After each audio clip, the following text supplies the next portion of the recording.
Hi everyone, how are you? Okay, excuse me, it's really difficult to know this, but I hope you are well and welcome to another chapter of this program, Learning with Santiago. Today, we're gonna talk about a really interesting topic that is bilingualism. We're gonna start with the contents and what is bilingualism and something like that, and after we're gonna talk about 3 countries, Canada, Belgium and New Zealand. Okay, come on. Okay, we're gonna start with this. What is bilingualism?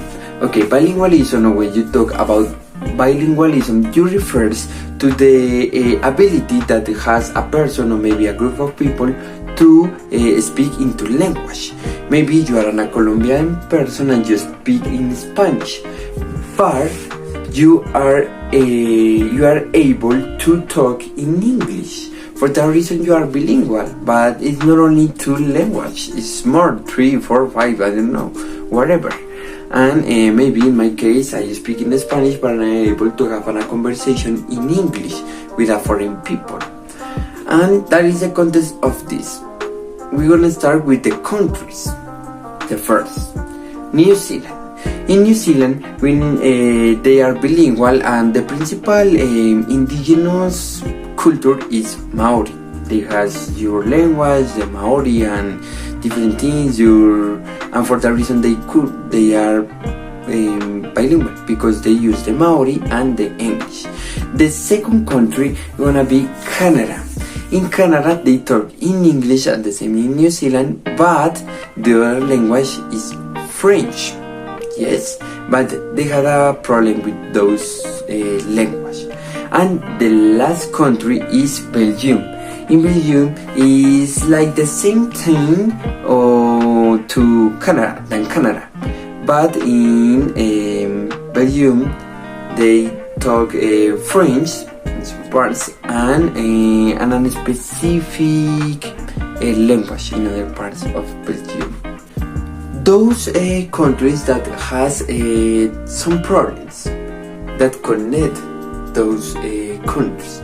Maybe the first thing that connects New Zealand with Canada is about the English in this part, yes, or maybe it's more related to the education, because in Maori the problem with the Maori language is the young people don't use this language nowadays.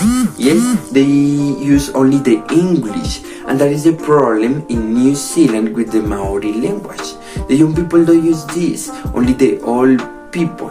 But for solve this issue, they improve in some programs, on some bilingual programs in the schools, and they have some schools where you talk maybe in Maori, and the other school where you talk in English and in Maori. And it's the same in Canada.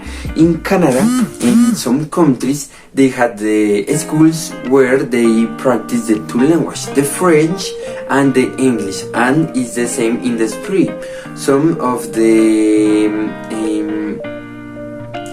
posters in the street are in the 2 languages.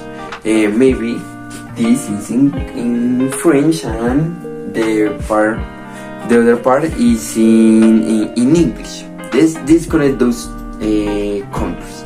Now, the thing that connect all of these countries is the problem of the principal language, because in New Zealand the principal language is Maori, but the problem of this is the younger people prefer the English.